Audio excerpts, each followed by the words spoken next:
Remember what they did on day one? They said, no more building the wall, no more remain in Mexico, and when you get here, you will not be detained, you will be released. And they announced that to the world. And as a result, you've had millions and millions of people come to the border because they know there's no wall to get over. They don't have to wait in Mexico, and they're going to get to go wherever they want. They're not going to be detained at the border. That's the thing. Those are the things that have to change, and that's exactly what's going to happen in 34 days when President Trump, Tom Homan, and their team take over. The other thing we got to do is pass again the good legislation we passed a year and a half ago, led by the chairman of the subcommittee on immigration on judiciary, Tom McClintock. We need to pass that legislation. We've talked to Leader Scalise. He plans to do that. So we want to pass that again, send it to the Senate. Hopefully they will take it up and implement the policies that will reverse what the Biden administration did. 1.5 million people with removal orders already in place, already had due process. They will be removed.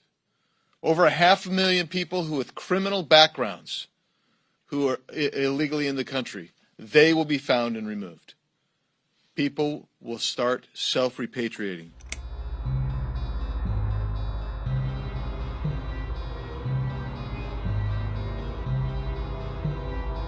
On day one, the Biden administration announced and implemented policies that led to the situation that Chairman Biggs and Mr. Babin described to co-chairs of the caucus. Remember what they did on day one? They said, no more building the wall, no more remain in Mexico, and when you get here, you will not be detained, you will be released. And they announced that to the world. And as a result, you've had millions and millions of people come to the border because they know there's no wall to get over. They don't have to wait in Mexico, and they're going to get to go wherever they want. They're not going to be detained at the border. That's the thing. Those are the things that have to change, and that's exactly what's going to happen in 34 days when President Trump, Tom Homan, and their team take over. The other thing we got to do is pass again the good legislation we passed a year and a half ago, led by the chairman of the subcommittee on immigration on judiciary, Tom McClintock. We need to pass that legislation. We've talked to Leader Scalise.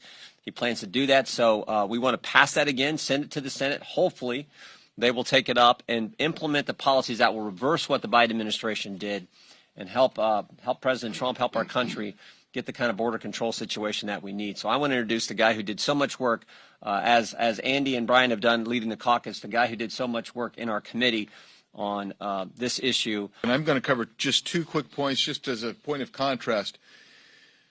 Just a few years ago, as Joe Biden was getting ready to be sworn into office, you could see illegal aliens gathering at the border.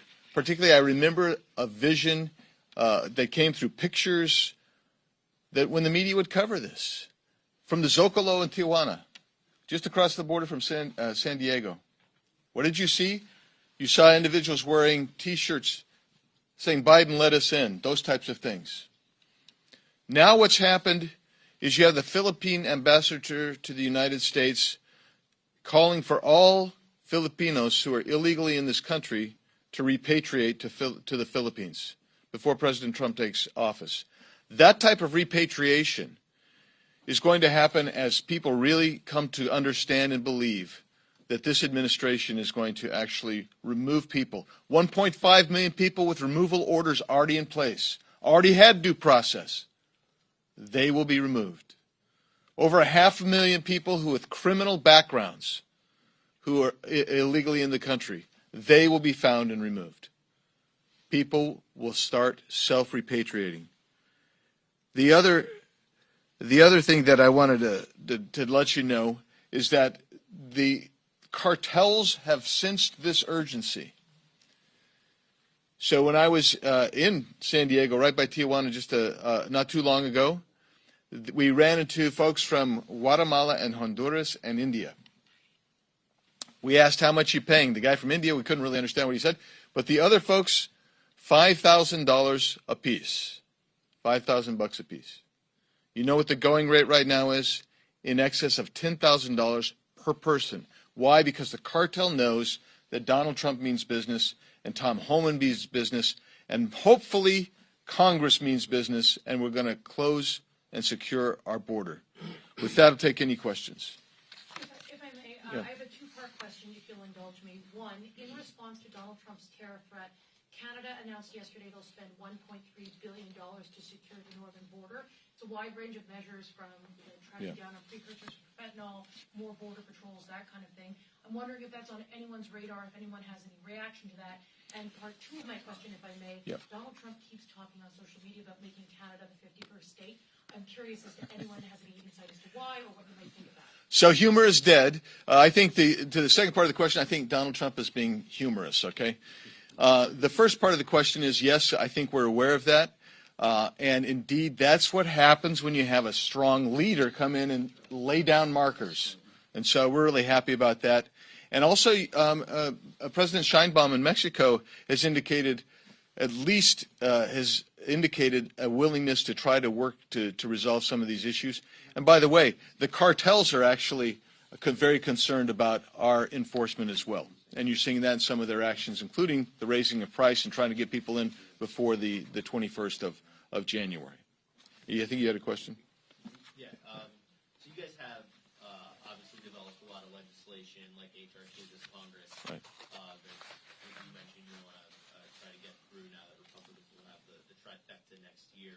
But in your conversations with Tom Homan and others from the executive standpoint, how is it going for them standing up the executive operation when it comes to mass deportation and that sort of thing? And how quickly will they be able to sort of change the bureaucratic inertia and start implementing? Well, so the first thing they're going to do is they're going to take the shackles off ICE and CBP, and they're going to say, enforce the law. They want to do expedited removal as well. You add those in there, and that will actually slow down the flow at the border almost immediately.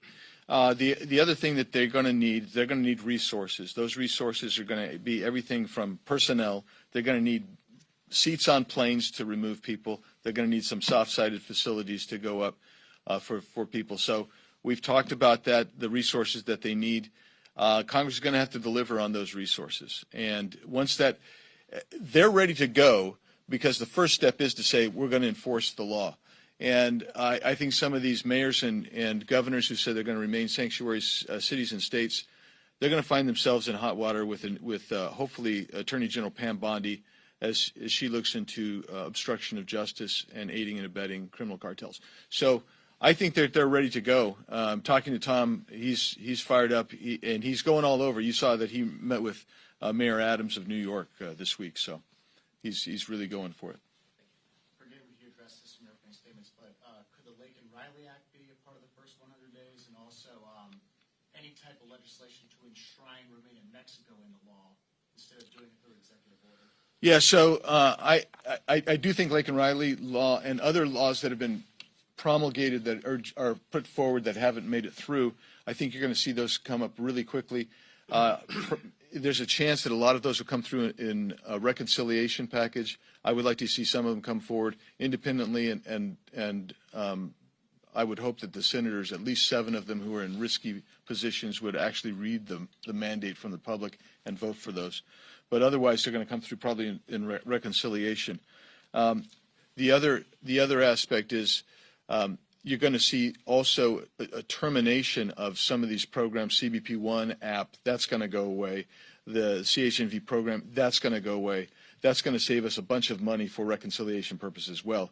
And then the final part of your question, which would be codification. We have to codify Remain in Mexico policy, but that's also going to require diplomacy with Mexico, and that's where having a strong leader like Donald Trump has already produced results in discussions that he's had with President Sheinbaum, and I'm hoping that our relationship with Mexico is such that we can respect their sovereignty, but they'll respect our sovereignty, and they'll help us reenact the Remain in Mexico policy, but it needs to be codified in statute for sure.